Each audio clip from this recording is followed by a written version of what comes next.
Chair, if you need to, we can put it in the corner. Where you're gonna sit.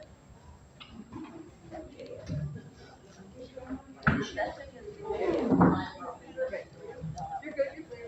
Go around.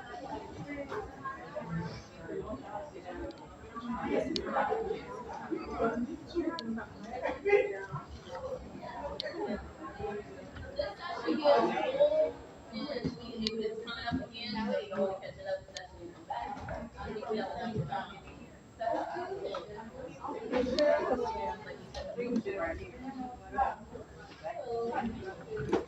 Okay, let's see. This looks like a making sure. Yeah.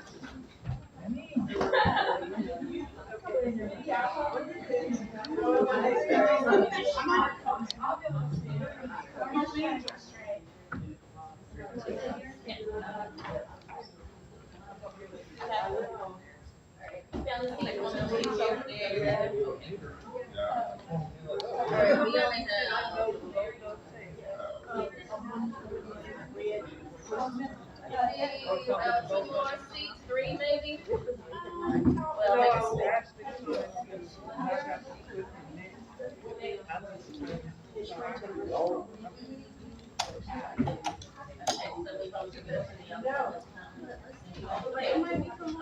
anyone sit next to you? So here's the chair. Okay, this is it. We have to sit safer seat. There's one here. Anyone sitting in these two chairs here? Anyone sitting in these two chairs? Yeah, they got first. Oh, okay. Excuse me, if you have a vacant chair next to you, can you raise your hand? Right here? Number one. Taking both of them? All right. What about this one? Taking. There's one over there. There's one right here. It's two right here too. Okay. Right, so we have one here. Two. One right here. Yeah, and then after that, the second. This. Which one? This one? Oh, you can go to this one at this first one. Yeah. Alright. This one is, I think it's full. We have one more chair. Yeah, we got one more chair. This is,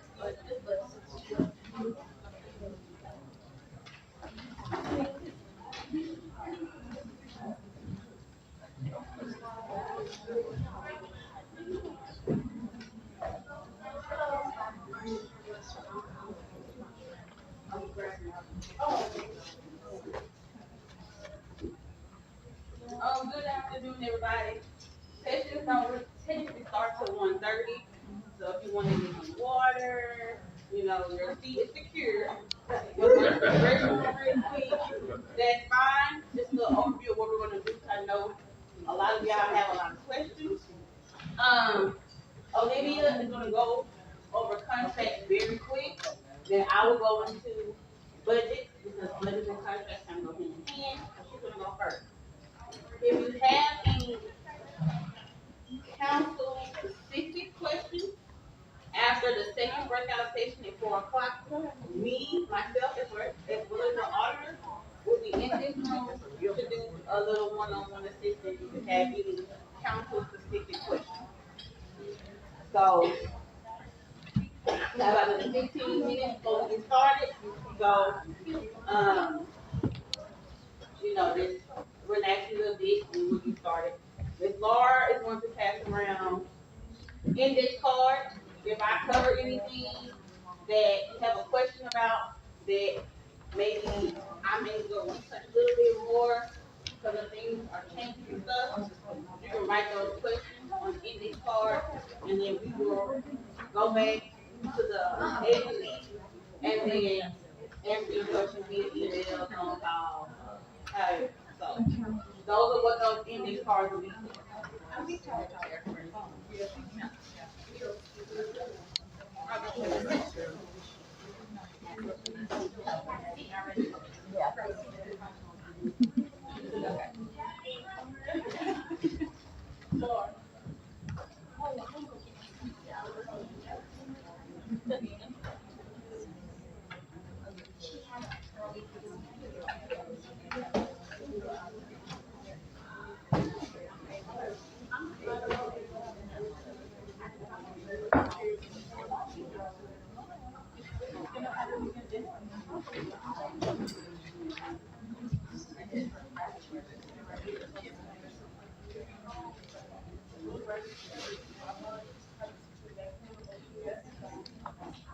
No, I'm a few years around. This, no one is sitting here. There's one seat right here. Is that, are those the seats over there? They're right. I think they're all taken. Taking, are these seats taken right here? Okay, okay. All those are taken? Okay, there's a seat right here. There's a seat there. Yeah, that's those seats. This one's not right here.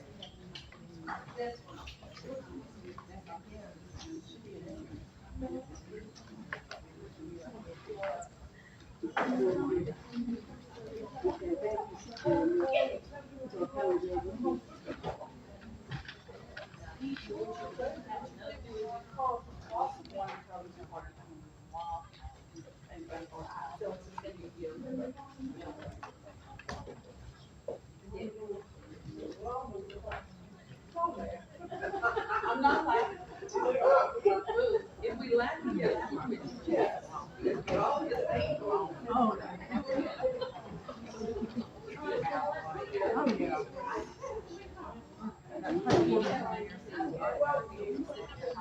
What happened was.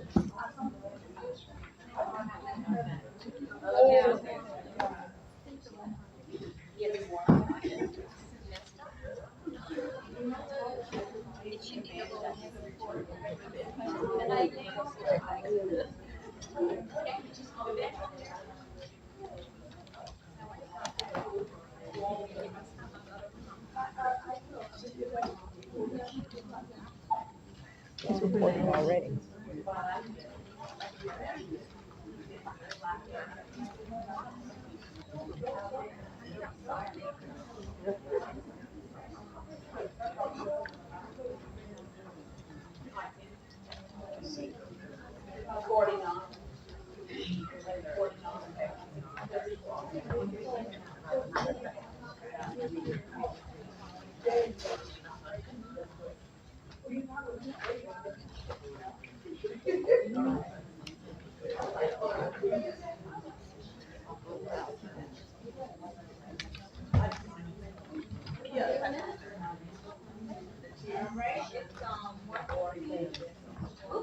Anybody like to go plate food before they take it back to the kitchen? No. All right, that's all I need.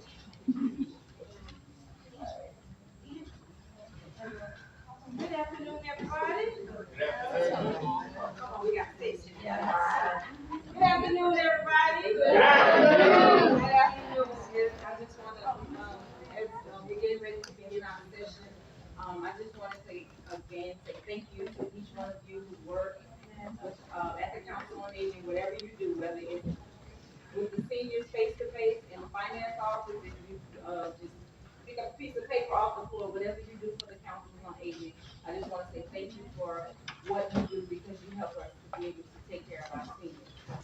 And at this time, we're gonna have, Olivia Dinwiddie is gonna come and she's gonna go over the contract process, just to run through some of the things that you need to know when you're submitting. Once you get your contract, what you need to do, and then Ebony is gonna come. And as she said, if you have questions, you can jot them down on the card, and what we're gonna try to do, if we don't get a chance to answer your questions here in the session, we're gonna put together a frequently asked questions, thing, and list of questions that maybe need to be answered or asked for others as well, and we'll put them all together and then send that information out to you, okay? So again, thanks to everybody, and at this moment, let's receive Olivia Dinwiddie. Hello.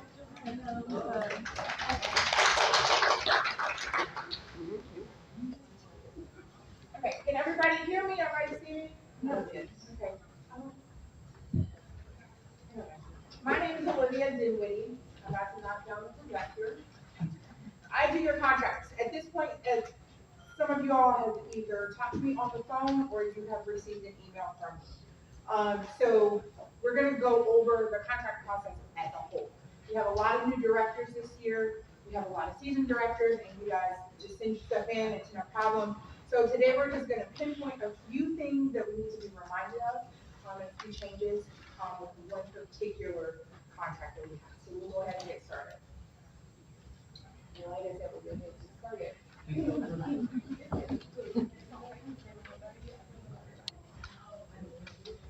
Okay. So one thing to remember, by the time you get your contract, this isn't even all of the steps. There's a lot of pre-work that goes into the creation of your contract. So when your contract is sent to you, there's steps that has to go through in order for you to receive your funds. So the first thing is I'm going to send out the contract to you. For some of you all, you'll receive the contract and said, that's not the right email. We'll take it back, we'll change it, we'll send it back out. From there, you guys will sign them and return them to me. Then they go through an internal approval process. So first it goes to Ms. Shirley, and then it goes through OEA approvals within our agency. We do send our contracts out to OSP, which is Office of State Procurement. They have guidelines in addition to the guidelines that we already have. So if I get in touch with you and I let you know, hey, your contract is being sent back for A, B, C, or D, it's usually because of the guidelines that are put upon GOEA as a state agency. So once it goes through and it's approved by OSP, then we go ahead and we do the purchase orders for you all to actually receive your funds. That purchase order also has to be approved. That will take 2 to 3 days, depending on logistics, and then your funds can be released. So when you're getting your contracts and you're seeing in your emails that there's a due date, it is really important that we try and stick to those due dates as best as possible. And we'll get to that in a few more moments. All right. There we go. All right, so just general contract information. A lot of you all will have your schedule of funding that'll go through. That's gonna allow you to just kind of maneuver money and move money from line item to line item. Ebony is gonna get into that a little bit more. So just be mindful of that. That is just another step in your process. That is not an end all be all. This thing is not working with me today. This is our new updated information. So for those of you who have MIPA contracts, you know MIPA is a voluntary contract. We are putting a time frame on those contracts of 30 days. So a lot of you all, for those of you all, just raise your hand if you got a MIPA amendment from me last Monday. So you know that the amendment was due on the 15th. If you didn't get it to me, I'm gonna be sending out some more information when we get back into the office. We'll work with you all to get those in. So just be mindful of that.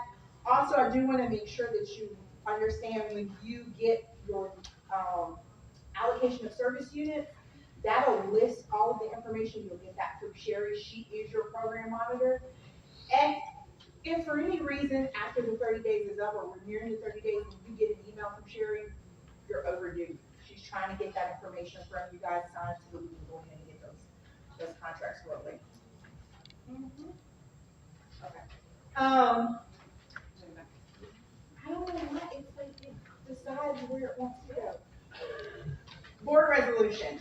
They are a necessary evil. I do not like board resolutions, but we have to do them. This is something else that is required by OSP. So your board resolution is good for 2 years. We want to make sure that we're not including unnecessary information within the board resolution, which would mean that I cannot use them for 2 years, which in turn gives you guys more work to do, which we don't want to do. So let's try and refrain from including information such as the contract name. So if you are turning in your PCOA, don't put that this is a board resolution for your PCOA contract. That limits what other contract you can use it for. If you have PCOA, MIPA, Title III, I can only use that board resolution for your PCOA. So then you have to go back to your board, get another resolution signed, and we have to do it all over again. Again, that's double working, you guys. That's not our intent. So just some examples. If you look here at the first one, it has a specific amount. So it'll say PCOA for this fiscal year for this amount. I can only use it for that contract. You don't wanna do that. We don't wanna put specific dates either. Again, that limits how long you can utilize that board resolution. For those of you all, for example, who had board meetings in 2023, I will be able to use that board resolution this year and next year, if you didn't include information like this. If you did, then we'll have to get another one. Your signature page, if you can remember, any contract that you receive will have the first 6 pages that are standard. It doesn't change depending on what contract it is. Your 6th page is your signature page. So up here, you'll have Miss Shirley's signature. Try not to block people. You'll have Shirley's signature up here, and she'll print and sign, and then there's an opportunity for a witness. Our witness signature for GOEA is going to be your program manager. So when you get your executed contracts, I know we've gotten a lot of questions about that. When you get your executed contracts, it'll have your program manager's name there. You only need one signature for your witness, sign and print. And then, of course, you can put your tax ID number there as well. For one witness instead of 2? Yeah, you only need one. And this is just outlining that information there. And then communication. You guys do a lot, we do a lot at GOEA. So we want to make sure that we're communicating effectively with you guys. And we need that as well. You guys receive, some of your councils receive multiple contracts. And so it can be very, very hard to make sure that we're keeping everything separate, organized, and doing it efficiently. For that reason, I would ask that if you have a contract or a contract amendment, that you only send it to me. Don't send it to your monitor or your auditor, just send it straight to me. Because a lot of times they have their own list of things to do and it'll get lost. And I'll be looking for it. I have sent you guys emails before saying, hey, I didn't get your contract, and you're like, oh, I sent it to so-and-so. It just muddies the water. So let's just send it directly to me. In the event that you do that and it gets lost, when we have issues with delayed funding, a lot of times it's because we're not adhering to our deadlines, and so it pushes the contract approval process back. If you foresee that your contract is gonna be late on a deadline that was already provided, just let me know. Call me, send me an email, let me know, okay, this is going on, I'm not gonna be able to get the contract signed. I had a couple conversations last week with councils, that thought they needed a new board resolution. They did. Sign the amendment, we're good to go. So if you feel like you're gonna miss that deadline, just communicate that with me. And we can go ahead and start working to, get you guys on track. Then just a few general housekeeping. This year we kind of had an uptick with, councils that were out of compliance with the Secretary of State. So at the beginning of the year, I would encourage just make sure that you are doing your annual report and filing that with the Secretary of State. If you are not in good standing, OSP will not approve your contract, which delays your funds. Money makes the world go around, so we want to make sure that those funds are going out as soon as possible, and as routinely as possible. Please bear in mind that contract, you have an entire process. Again, please try and adhere to deadlines. The third point is really important. Our fiscal year, as you know, ends June 30, and a new one starts July 1.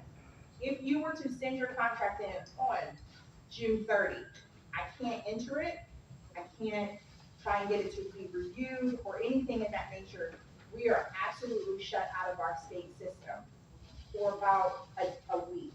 So we can't review or anything. So if it's sent after the 30th, we're locked out. So just bear that in mind. If there is an emergency or something in that nature that requires you to send it in late, just know we're not going to be able to I won't be able to give you a status update for about 7 to 10 days. When you're returning your signed contracts, make sure you're returning the full contract. I've had just signature pages returned. And for those of you who have multiple contracts, that makes it kind of hard to figure out, like, where did these go? What contract was actually signed? I don't want to say that you guys signed a contract that you didn't, that you did not have the opportunity to review. So just make sure you send in the contract in its entirety back. And then, I think that's a bit about it. We already talked about, the witness's signature for GOEA is gonna be your program monitor or your manager. Your confirmation of your contract being approved, done, will come from me. So somewhere, I think the majority of you all have already received your email. You had multiple contracts attached to one email, and I'll let you know that those are your fully executed contracts for fiscal 2024. That is when you know you're good to go, you're done. If you have any contract questions, in regards to how much, what were the dates, or anything like that, if you lose a copy of your contract, you can contact me with that as well. Did anybody have any questions? How long does it take for us to get the contract back signed? From like fully executed, it just depends with it's just that's kind of like an administrative task. So once we get everything done and we close out the fiscal year, then we'll go ahead and send those out. I think this year I tried to get them out probably the second to third week of July. Sometimes we don't get them back. Okay. What you can do is if you do not, for any reason, because I know this year we have a lot of people having issues with emails. We at the state had some problems with our emails where they weren't going out, we couldn't get to them. So in the event that that happens, and you find that you don't have one, just send me an email and specify which contracts you need, or if you need all of them for that particular year, just send me an email and I'll respond, and we can just drop them right into the email for you. Anybody else? Thank you. Thank you. Thank you, Olivia.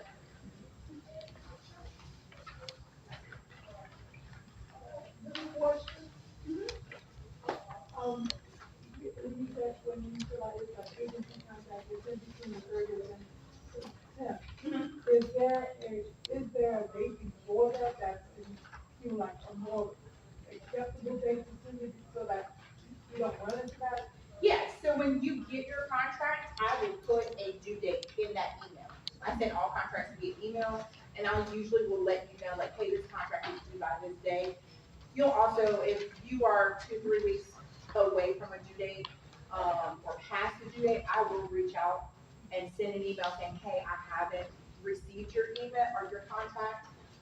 But I do know sometimes we have complications, and so they're like coming in 2 wheels hot, and if they're sent on the 30th, like the state shuts us down.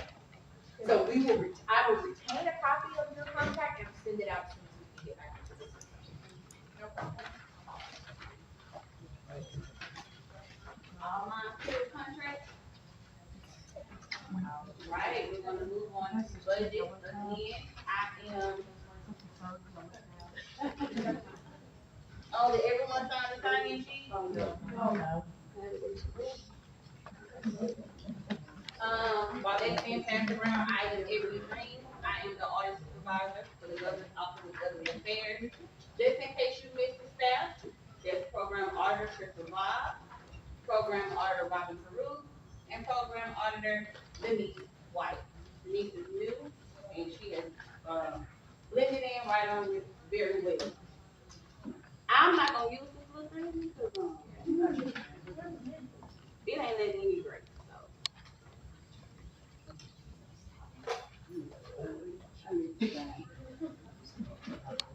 So, with your budget, you have your funding sources, your Title III funds, your NSIP, ombudsman, Title V, NCPA, which is new, ARP, which is new as well. Your state funds, your PCOA, supplemental senior center 1 and 2, as well as your regular senior center, state funds, whatever meals, and senior RX. And then you also have your general local funds, which is your donations, your grants, and everything that you get outside of our agency.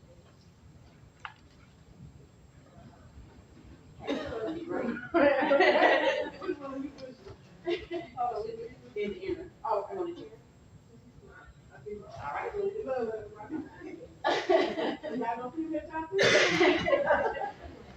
Okay, so when preparing your budget, these are some documents that you might want to have handy with you. Your Title III schedule of funding, your GOEA contract, your amount of local funds that you know you're gonna have, as well as expenditure, that you will have within your household. So kind of have all those things as you're getting ready to prepare your budget. Important dates to remember, your schedule of funding is due 1 month after the date that you were issued that schedule of funding. That normally comes from Ms. Laura, and then you will review, sign, make any of your allowable transfers, and send those back to your assigned program auditor, who is normally CC'd in the email, just in case you forget. They're normally CC'd in the email they sent from Ms. Laura. Dates to remember, original budgets are due June 1st. Revised budgets are due April 30th. Try your best to have those to us on time. If anything happens, sometimes things come up, life happens, it's quick, it comes and goes. Let us know ahead of time. We are willing to work for certain extenuating circumstances on any extension. Also, keep in mind too that if you are running into an issue, you're new, you had instances where financial people quit, took everything with them. So I don't even know how to start with the vegan budget. You can always reach out to your program auditor, who will then relay the message to me, and we will devise a plan to get it to where you can get it to us in a manner, in a timely manner.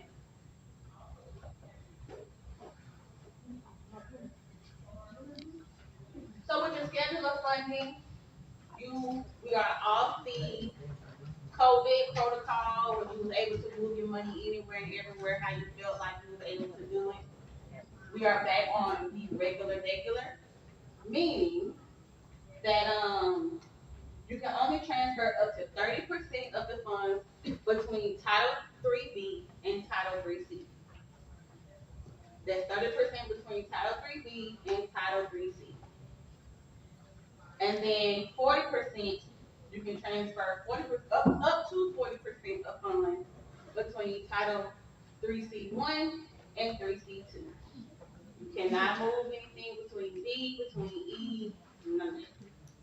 Only what's on here is what you're allowed to show as far as transfers between your Title 3 um, funding or these transfers. You also have your state home delivery meals. They must be transferred to Title 3C2. State homemaker and state transportation must be transferred to Title 3B. Everybody clear with that? So when preparing your budget again, you will need to have your schedule of funding with you um, and handy. Your schedule of funding, there's a photocopy of for those who don't know. These amounts right here will show your contract, well, your title, your amount, state transportation, state meals. I'm sorry, it's not showing up on here. This box right here is where you will show your transfers. When you pass this back to your auditor, they review that to make sure you're within compliance of that 30% between 3B and 3C, and that 40% between C1 and C2. And then make sure that you have your proper allocation of your state meals. We do check that against the amount at the top. And then sign date, turn it back in. All right, preparing the budget.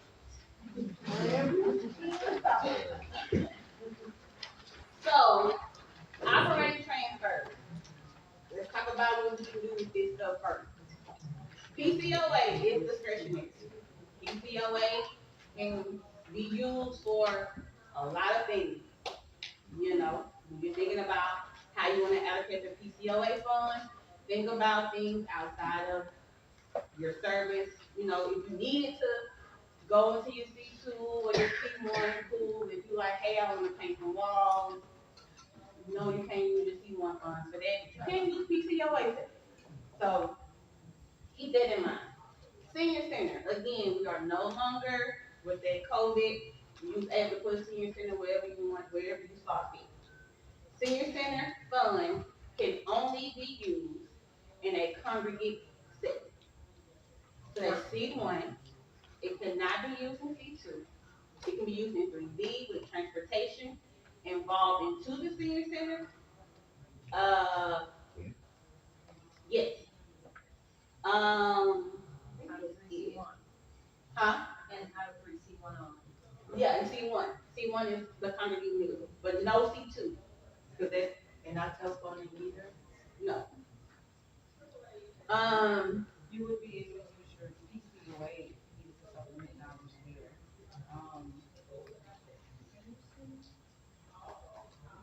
It has to be the congregate. Yeah, congregate that. So when you're thinking about your budget and you're thinking about how you can allocate those senior center funds, think about those services that you offer when they're congregating together. Think about that when you're thinking about your senior center fund, as well as your supplemental senior center funds as well. Yes, ma'am. Also remember your senior center fund can be used to take care of costs to run your senior center. So if you're paying a light bill or something like that, insurance, whatever, you can use your senior center money for purposes of taking care of the senior. What about looking for? Because we said one time we use that. He's cleaning the senior center, so you're using a portion of that. Maintenance on the senior center. So you changed it, but supplemental is the same thing? Yes. Yes. The supplementals apply the same way as your senior center. Okay. Your program income transfers, program income are derived from the Title III program, and they cannot be transferred where they're received. Let me back up. Program income is income or contributions that you receive from your customers, your clients within the service that they have need. So when you have your C2 meal, however often you have them, once a week, twice a week, once a month, whatever, any contributions from that will be in that particular program. And you can't say, well, I got 2,000 over here in C2, but I only got 200 over here in 3B. Let me move 1,000 of that. Can't do that. So if you feeling like the contributions are a little low in your 3B services, you know, I don't know, maybe talk to your employees like, hey, let's see, we need to smile a little more or something to get these people to give us a little more money, you know, whatever you need to do in-house, but, you know, don't solicit it, like, hey, I picked you up today on time. You know what I'm saying? You can't do that. But you may be like, hey, nice to see you again, Miss Ethel. Come on in. She like, you know what, you was like 2 times this week. So you can do it like that. But again, you cannot move those funds in Do the we have to get permission from our AAA to transfer the C1 to C2 funds? You can't do it at all. See, one, this. And this one, Yes, one, you two. have to get, you have to get permission to do that. Okay. And C1 income can be transferred to 3B to pay for transportation of participants to meal. So a waiver is different from transferring the program income from one program to another. So you just be transferring the program income so that you can use that fund, those funds in another program. Or use it within the program and to do a waiver and maybe request it to either go exceed services or if you know that you're not gonna meet whatever the criteria is. It's a little different for the COA because it's held at the AAA level, but in the case where it's a AAA, a single parish, I'll say it that way, a single parish council, if they're not going to meet or exceed, should I say, a particular service that's like there's a maximum in some of the areas. So if they exceed that, then they have to either ask for a waiver or we have to use local funds to supplement their services. I hope that makes sense. Ms. Laura, what you just said. So she was asking about if the transfer was the same as a waiver. It's not the same as a waiver. I was just letting her know the transfer, you're gonna use those funds, like if you do the transfer between C1 and C2, you're gonna use those funds to offset the cost of whatever program you're switching it to. A waiver is in a case where you may exceed the maximum um, or underserved with the minimum, and that usually occurs in 3E only. For the most part, it's usually in 3E. And that, in that case, you would need to contact your program monitor in regards to having a waiver. Did I answer your question? Okay. And that's mainly for the, single parish, AAAs, that usually applies to. But you would have to contact the program monitor for that, and the COAs, those that are under a multi, you would need to talk with your AAA. All right, probably one of your most important documents in your budget is your cost allocation plan. Some people feel that doing their cost allocation plan first is beneficial for them. Some people feel like the worksheet one, doing that first is beneficial for them because the cost allocation and the worksheet one pretty much, or the worksheet two, have the same information. When doing your budget, make sure that your cost allocation plan as well as your worksheet mirror each other. So, starting with your line item expenditures, and budget amounts. You have your personnel, fringe, travel, operating services, operating supplies, other costs, capital outlay. Keeping in mind that, again, your categories is everything that you have up under that category, make that it is transferring over to your worksheet as well. We do look at that. The next slide. So we're getting to your direct and indirect costs. Your direct cost is a cost that's directly related to a particular program. So your transportation people may hit 3B, maybe 3B and C2. Your meals will be hitting C1 and C2. Your if you're doing something dealing with wellness, that's hitting 3D. So make sure that whatever line item that you have and whatever program is directed to, make sure that you're allocating their costs between those different programs. Indirect means it can affect anything. If it's a custodian who clean everything, he cleaning the senior center, he cleaning your office space, he ain't just got one thing that he's hitting on, then that's something that you could have indirect. If you got a lot of local dollars and you want to bless your staff with uniforms, it's just best to indirect that with your local. We did have an instance, and I want to bring it up. We did have an instance where people were council allocated a small percentage indirect to a particular service. We got an explanation, which we'll get to the justification page a little further into the budget. That the reason why they put that direct percentage in there is because those particular uniforms went to that particular service site. But they didn't use the actual money. They just saying, hey, we bought these transportation drivers in 3D, so that's why we put that on there, but it's not what we use to pay the money. To determine what's direct or indirect, is the cost directly related to a program or providing a particular service, and it's the basis for allocating the obvious or easily established. If you're splitting between direct and indirect, keep in mind that that needs to be 100%. We look at that too. And I know, sometimes you manipulate your, not to manipulate, that's not a good word, but you use formulas to kind of help your budget flow, but keep in mind that formulas do mess up.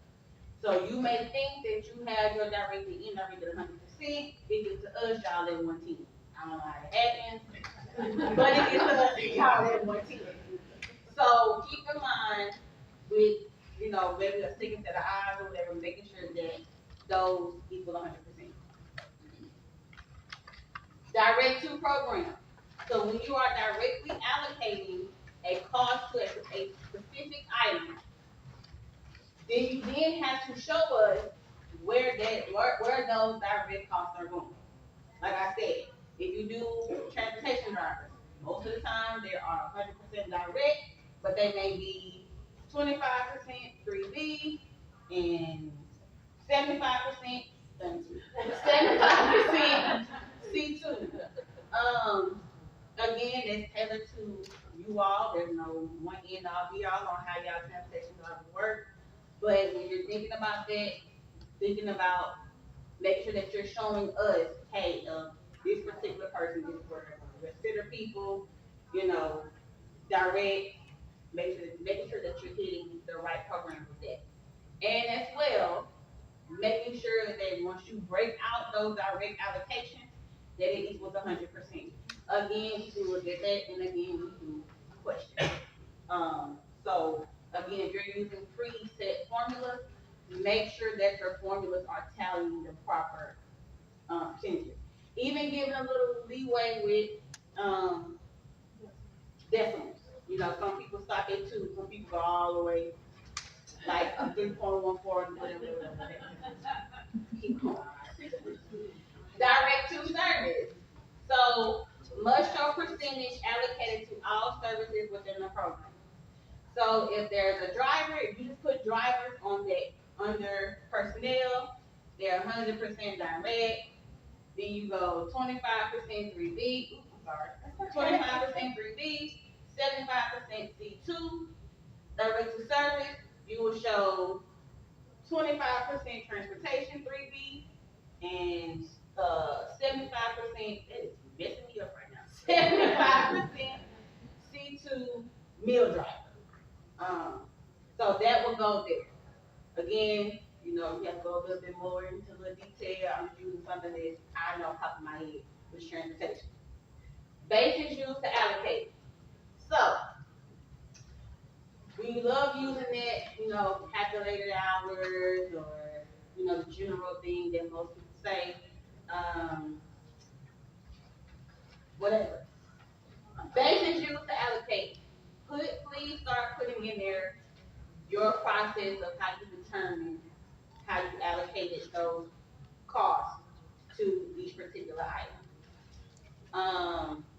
As y'all know, we're under a lot of some new changes, so we're looking a little more tight-lipped into your budget, and we're making sure that because we're coming off of this COVID stuff, that we're making sure that you guys are really going back into allocating your money properly. Because that leeway is, and I'm so sorry, but that leeway is gone. It was so much easier for us, but that little leeway is over. So on your basis to allocate, please make sure that you're actually putting there how you derive at your figures, percentages, and the actual amount. The worksheet. The cost allocation plan must be accurate and complete before completing the worksheet in other forms. Like I said, some people feel like that's the best way for them to start and then get the worksheet. Again, some people feel like the worksheets are better, then they get the cost allocation plan. Either way it goes, they both go hand in hand. Again. If let me say this, we back up with the student. We are looking into, there was a time where whatever you enter into the cap copied over into the worksheet. Some way, somehow, don't know how to do what you need to do. So that has been my task of making sure that with the cost allocation plan, that whatever you enter copies over to the worksheet. Again though, it's manual stuff, so go back and make sure that it's allocated properly. That is something that we will have on the website, hopefully before revised budget goes out. But again, I can't stress this enough, because that's one of our main issues is your cap not matching your worksheet. So, and not just percentages, amounts as well. Making sure that if you're saying that you have this percent, that amount is really that percent. So this is what the worksheet one, part one looks like, where it is your percentage allocation, a little more expanded than what your cap will look like. So again, you have your line item, the amount, direct, indirect, whatever program that is hitting, there's a list of those. Let me say this too, and I'll reiterate it again with the full review. There was a lot of questions about how to allocate or show ARP in your budget. When you're thinking about your budget, these are more service related, this is more funding related. You know what I'm saying? So if you put, wait, I got that back. These are more service related, these are more funding related. Okay, these are more funding related. Flip what I just said. So, right, that's right. These are more service related. So, ARP is a source of funding. It's not a service. So, huh? I do. Too much left. So if when you show your ARP, your pool of resources, it's gonna go in a column. Some people are trying to put the ARP, will say, oh, I can put a percentage of what my ARP funds are gonna be on this worksheet. You don't have to do that, because you're already showing that in your pool. So you don't necessarily have to, I know there was some confusion back and forth. We covered this right before we came here. You don't necessarily have to add a column up here showing, well, of this particular, whatever, this travel for transportation, ARP, we put in, that's already included. So, they're already included. Am I making sense? If I'm not, let me know. Okay, I'm sorry, Uh-huh. I'm probably stupid. So instead of putting like 3D, 3E, and then having another column for R, you're saying don't do that? No, it'll be included in this amount. It should be included whatever your annual budget amount. Whether it's in just one salary or whatever, well, I'm just saying salary, it's not, but like you said, travel. You will see Yeah. travel, you're not gonna see it identified there either though. It's just gonna be Because part it'll be of the identified in budget. your food. So it's a funding source. It's not necessarily an actual service program. Yes, it's broken apart on your pooling page on based off your contract. But you don't have to show it throughout the budget broken out. If that makes sense. Right, we get that. But on the budget, oh, y'all here? Yeah. Yes, ma'am. Okay, Ebony, if you don't show something on worksheet one, It's not gonna balance. how, it's not gonna balance. If you don't come on the. I mean, if you're saying put it in salaries, in that column, Mhm. okay, but if you don't show it as something, somewhere, maybe down in direct or whatever, you won't have that amount in your budget. So. Yeah, it's gonna be the program that it's in. So you don't have to go, like, let's say you using all your 3B art money. Art money, you're putting, 3B art money in transportation. You're not, normally, well, some people, what they were doing was, they would have transportation, the amount, direct, indirect, and then over here, they would put art and put 100%. But if it's already included, you're gonna take whatever percentage of that allocation for 3B art transportation, with the Title III ARC transportation and put it right here.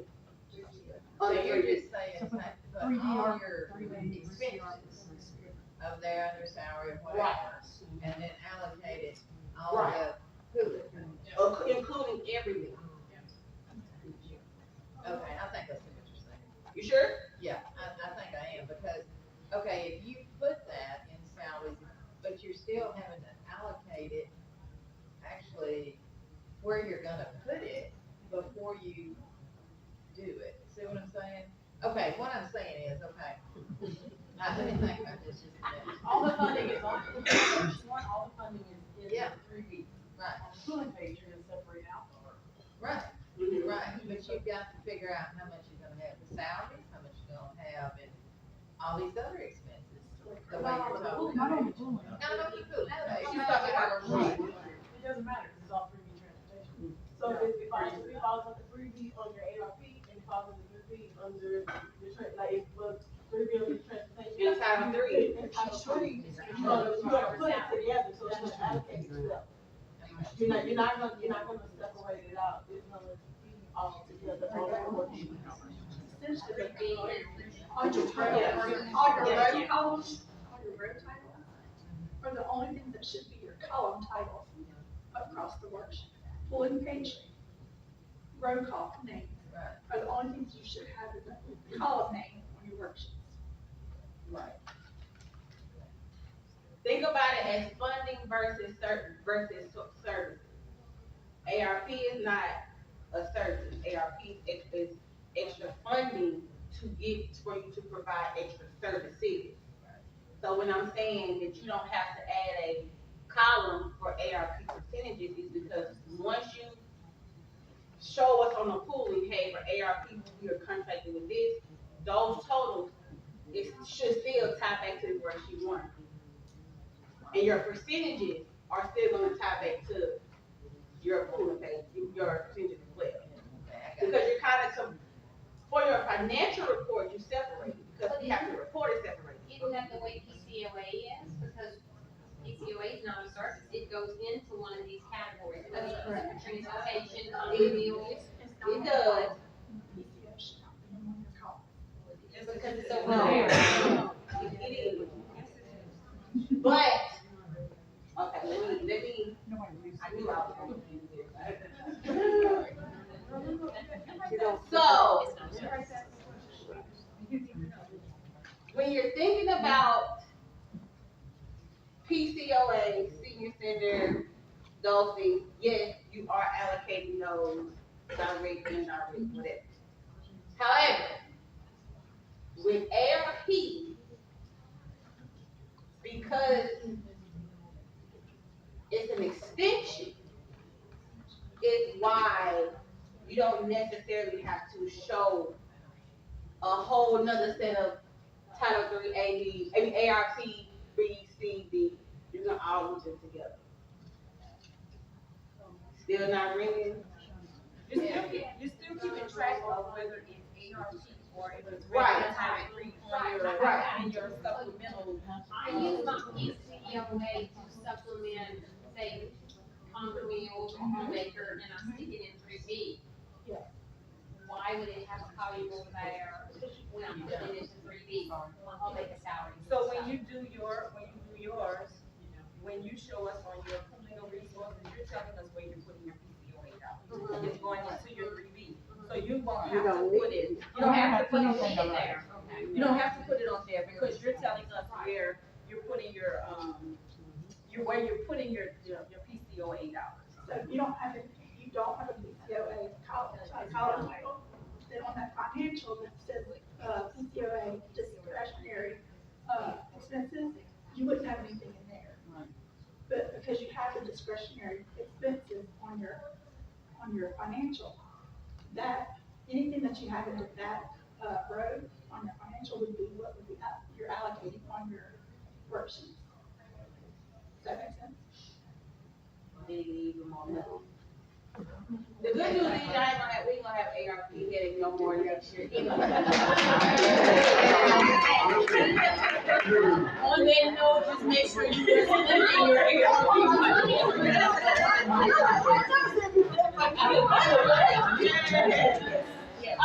but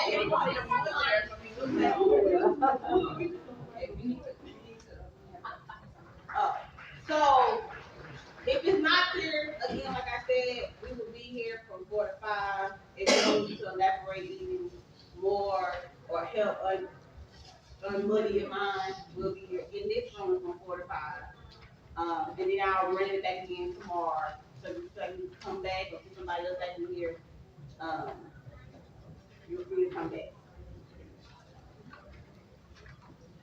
Part 2 is the amount. Again, like I said with the worksheet,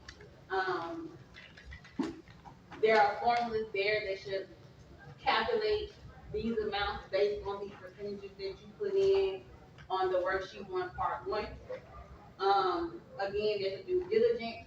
Make sure that these amounts are being pulled correctly. If not, it'll mess up your total, mess up everything, and then you're gonna get Denise and Robin and Chris gonna send you a lovely letter with 50 million items on there. You're gonna be like, who wants to look at this? So, or you get a nice little ring phone call. Hey, your stuff is out of line. So definitely make sure that your formulas are calculated properly with your worksheet. Oh. The worksheet 1, part 2 distributes the direct and indirect cost by program. No entries required, which again is talking about the formulas. So make sure that your formulas are fully correct. If you don't learn anything else from this training, make sure that your formulas are put in correctly and that percentage is equal to 100. Okay. Then you also have this lovely 2 columns over here that will let you know if something is off. If they don't say okay, then that means that something did not compute properly or something is off. There's one. Yes, that's a rounding thing. If you do see a 1, that is a rounding thing. I know some people throw the 1 fictitious in there, whatever, we know what that is, because whoever made the original worksheet that I found out, somehow it wouldn't calculate around some stuff with some pennies. So that if you do see a 1, that's okay. Now if you don't see a okay or a 1, you might want to go back and see where you went wrong or what didn't copy over. Worksheet 2 mirror your worksheet 1, but they are by program. So everything that you have in there on your worksheet 1 that's under 3B related will hit your worksheet 2, 3B, and so on and so forth. Another checkpoint with that, if you having everything tied together, make sure it's copying over properly because we do look at that as well. So if your worksheet 1 is not matching your worksheet 2, again, it's probably page 3 of your correction book. So that means we had to add some more things prior to that. So, the worksheet 2 allocates cost by service within the program. Line item expenditures and annual direct amount are brought over from the worksheet 1. You must allocate direct cost by service. Allocations must agree with the direct service allocation on the cost allocation plan, which is why I said in the beginning, your cost allocation is your most important document of your budget. Zero check columns must be 0. If there's something other than a 0, make sure all amounts have been allocated within the worksheet. So that column is going to help you understand if something copied over or calculated over properly or if it did not. If it did not, go back and see where the disconnect happened. All right, the lovely front page. Our favorite part, second favorite part of this budget. The main thing that I do want to emphasize with this front page, it has to be signed by your board person. Signed and dated.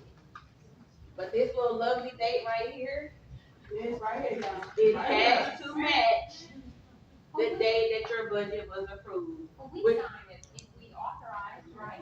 No, not the chair. No. No, none of that. It says, chairman of the meeting. Yeah.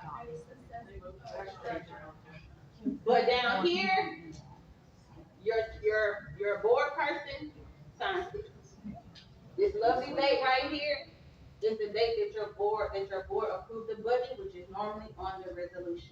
I love all y'all with my heart, but don't change nothing at the topic is right. We just say change the date to change the date. Right, if we contact you and we say, hey, your board resolution says 4/16, but your front page says 5/21, we have to send it back to you and say, please correct this We're date. not talking about this date, we talking about the one right here. Not this date. This one Yeah, cause right this here. day, if they did meet on the 16th, but for whatever reason your board person left and came back and didn't to sign it, that date don't matter, but this day right here, that date's very important. So, yes. The, top part, it is self-explanatory, your contract name, federal tax ID number, state, employment security tax number, your contract period, whether it's a new budget, revision, if you revise your budget, indicate that. The date it becomes effective, add that. This total cost of budget by program. So this is our third favorite part of this, because this is total cost of budget by program, which will also be reflected off your pooling of resource page. So when you're making sure that you have everything for this, you're going to take the last column, budget totals, because again, your pooling is shown by services. Those amounts will be right here. So if your auditor sends you a lovely email, letter, phone call, maybe everything else is perfect for this page, and I wanna go ahead and pass it to Ebony because she gotta do her due diligence. Yes, I ma'am. have a question, because I know I'm going back on this, it says signed by the board president, okay, but this will eventually change after this contract is done to a new board president. That person might not be president that budget year. Whoever, if not the president, then it's the vice president.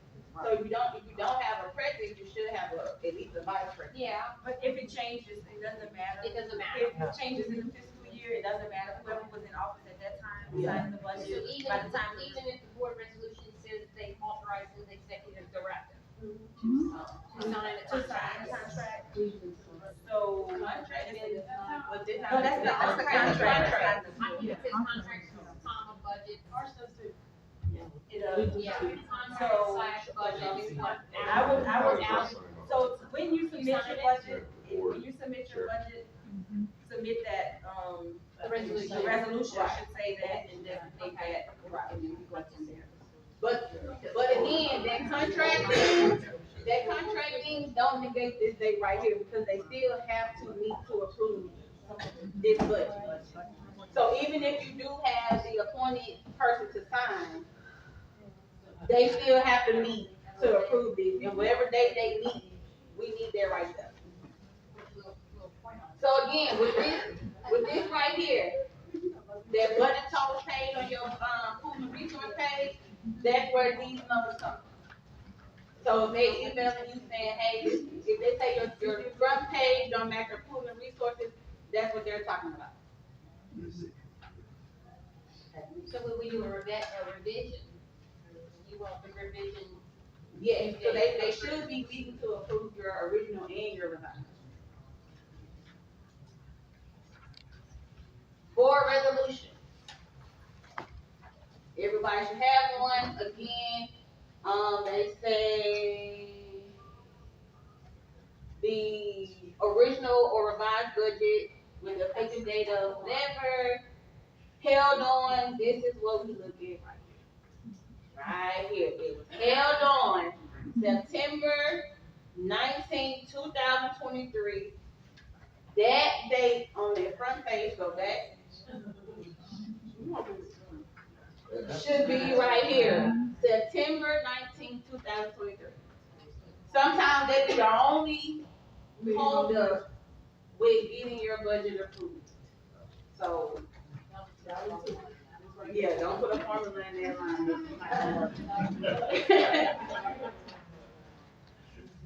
Oh, okay. Yeah. Just make sure everything on this page is right. Pulling page.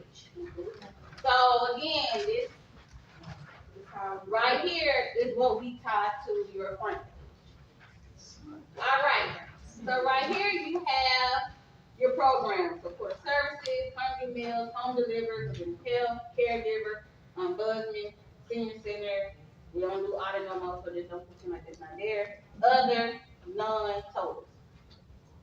So here is your GOEA contract amount. So with this too, we have situations where your contract amount that you put on here does not match what we have here.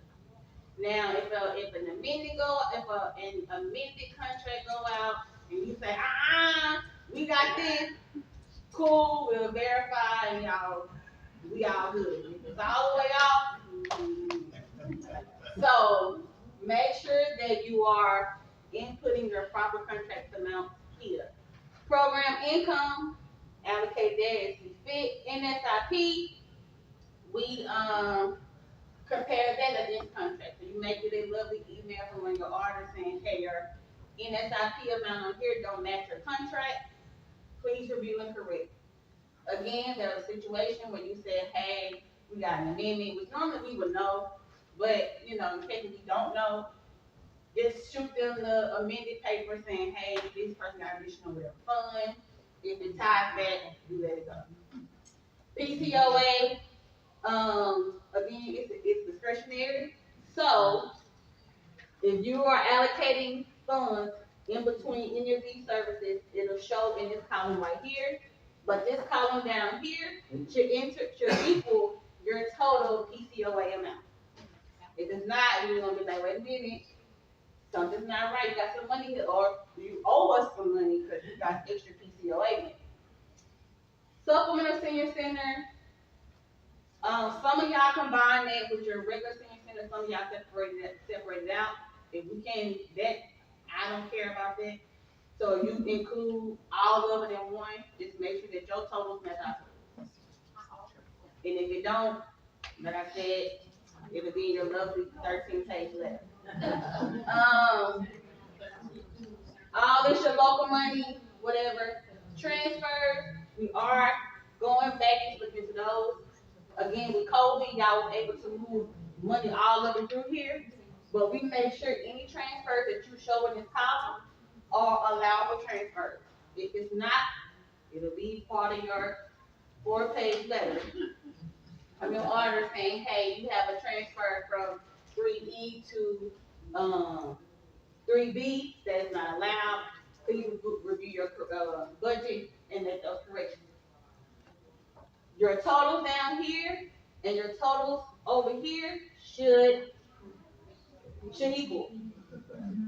Meaning that GOEA contract, all this totaled up should be right here. We do check totals to make sure that, we ain't missing nothing or something's over allocated. Same over here. Again, these lovely numbers over here will be your your front page amount. I have a quick question on that, I'm sorry. And mostly we ran into it with ARP. End of 2023, we had, let's say, an extra 1,000 in 3D that we had not spent yet. We never listed it this year. So our funding on the budget totals for the expenses were gonna be 1,000 less than what we had in our pooling of resources. And I know that's probably gonna happen in this next year with the, for year end 2024, things you spent 2023. Well, the thing with ARP is cumulative. Right. So even though you had that $1,000 that you didn't spend for the previous year, right, it should be shown in your carry forward amount. So if whoever your auditor is, look at your pooling page and say, okay, this contract is off, then she'll go back and compare whatever your, carryover amount was, and make sure that those match. Okay, so what confused me, so that we just would not include that carryover in Yes. our sources of funding for this year? Yes, you will. Okay, you will, so at the end of the page, you get to the end of, 3B, or 3D, I'm sorry. We have an extra 1,000 in our resources that's not gonna match that worksheet one, that's not gonna match that front But if page. you're planning to spend it, you're budgeting, Right. so is it budgeted to spend? In 2024, this is like, so this is when we were into more in 2023, which said it's cumulative. So probably have some of the opposite, money got spent in 2023, but the funding shows up in 2024. So, I think that's where I'm getting confused, because we've got this like 3-year thing and they're not all matching. So I know we had a lot of trouble with 2023. so with 24, Mhm. the goal is to have that ARP money Totally spent, yeah. totally spent. We will. So if you put it in the total that you receive for the year, Uh-huh. plus all your carry forward amount from the past two Okay, so previous that's what years. you're gonna do. Right. So- And then, once you do your budget, you should be able to show or put those expenditures to where you would have that $1,000 lingering over, unless you don't have enough expenditures to allocate for Right. all of that, which means you have to pay it back. Right. Right, I think, like I said, I think where we run into more problems is either 2023, because we did have money left over. Mhm. And so when we got to the end, our pooling of resources showed, we'd received 2,000 for 3 days, but we only spent 1,000. Mhm. So nothing matched anything. So all this should Yeah. come full circle with this fiscal Yeah, with year. this year, okay, so that's just Because- gonna ride out, 'cause I know that came up in our letter. Mhm. Like, hey, this doesn't match this, I'm like, but it will never match that because we got this funding that we can't spend on this year. And the thing with the pooling page for this past fiscal year 23 Uh-huh, was a lot of people either because of that payment that was received in July, right, some people included it in their 23 as we gonna get it anyway, and then some people did not. right, So it threw off the carryover amounts with the pooling page. got it, So as long as if the issue arises and you and your auditor, Mhm. along with my help and the help of others can determine, okay, hey, this is really what they have, or no, this is really what they not have, then all will be well. got it, okay. I know end of this year, this is all gonna be gone, but Yes. just want to make sure I'm doing it right. Okay, in time. Y'all know what this is.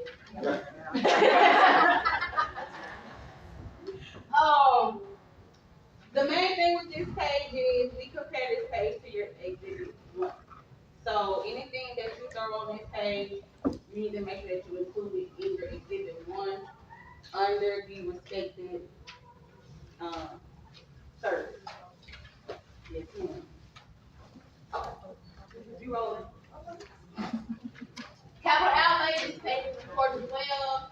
Make sure you include equipment, renovation, check for allocation, for the proper calculation, and that if you have capital outlay here, it should be on your worksheet 1 as well. Program budget category summary. This is what's pulled from your worksheet sub, because your worksheet 1 and worksheet 2 should match. So that means that this should match your worksheet 1 and worksheet 2. We compare that, so if they say, hey, this is not right, that means something. If you have calculations here that's linked, something pull over, go back and see where it went wrong, or manually correct this in the back.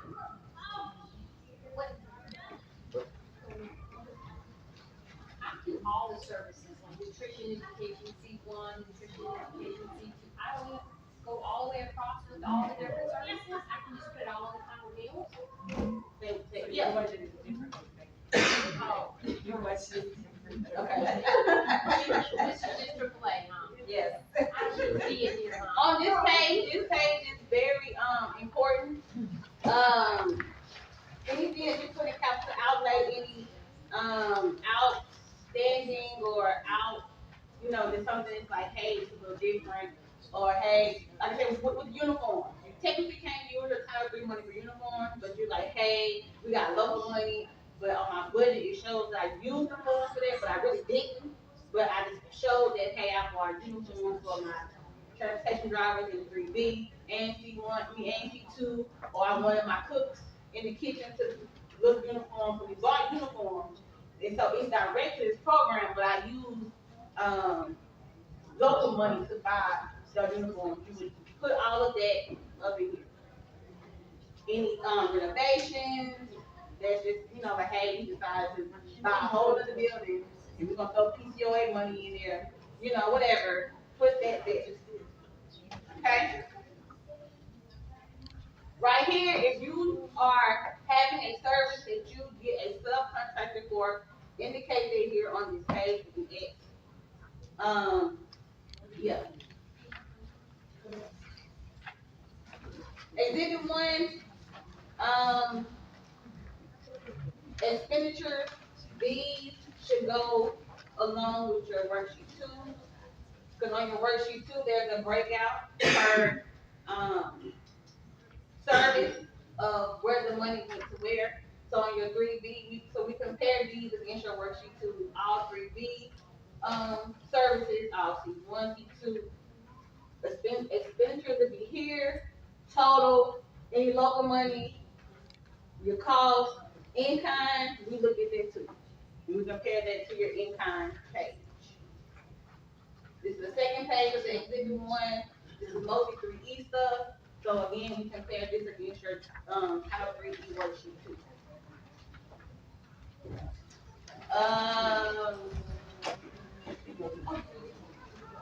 Exhibit 2, you send this to HCBS, you also send it to us as well.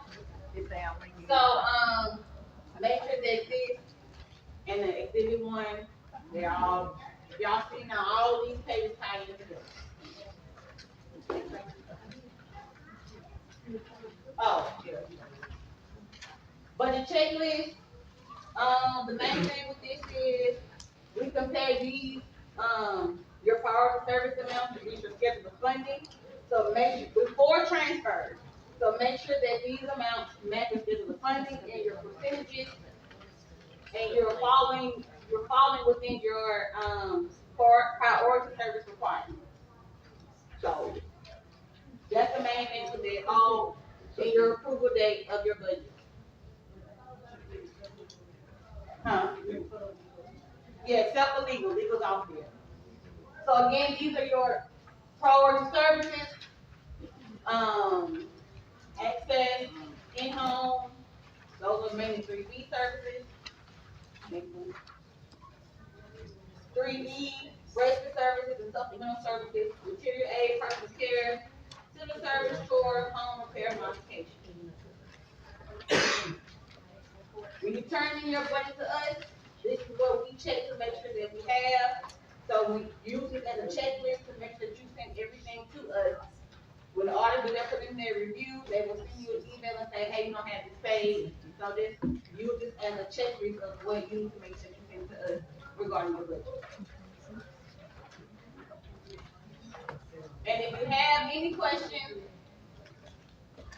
to contact your assigned program auditor, but when emailing your budget, you can email it to the GOEA budget email, but it would be nice to include your program auditor as well. They don't. So if you say, hey, they say, hey, I don't have it, or you whatever, you say, oh, I put it in here, just kind of CC them this too, just in case they don't get a chance to get the email from you. All right?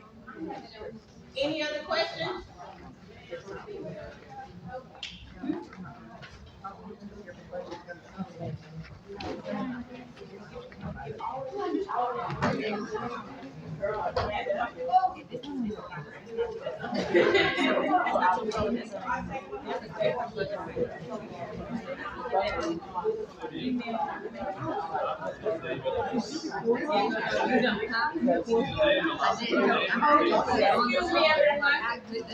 I know we have a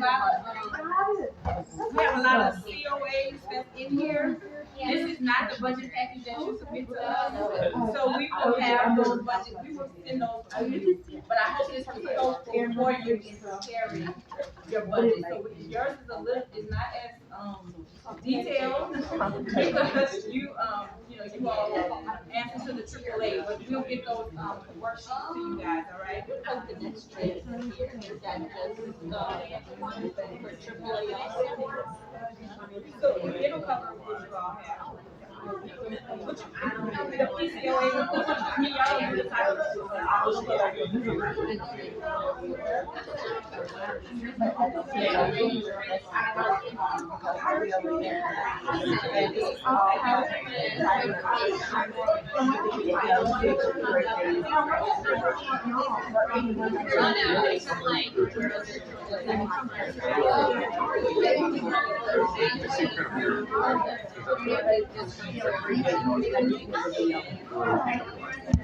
Yeah.